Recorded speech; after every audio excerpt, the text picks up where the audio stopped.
ఓవర్లోడ్కు speed break బూడిద రవాణాపై RTA అధికారులు కొరడా. అయితే 2 రోజుల్లో 12 లారీల పట్టివేత, ఒక్కోదానికి 20,000 జరిమానా. 4 విజిలెన్స్ అధికారులతో స్పెషల్ డ్రైవ్ అట.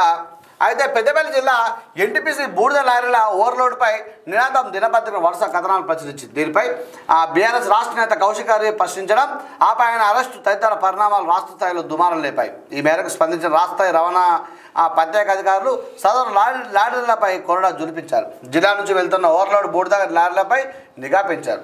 పరిమితికి మించి ఓవర్లోడ్తో పాటు రవాణా నిబంధనల విరుద్ధంగా లారీలను నడుపుతున్న లారీలను 12 లారీలను కూడా వారు పట్టుకోవడం జరిగింది. అయితే ఆరోపణల మేరకే చర్యలు. గమనించండి మిత్రులారా, ఒక్క నిమిషంలో మళ్ళీ వచ్చి ఈ విషయం చెప్తా. ఆరోపణల మేరకే చర్యలట.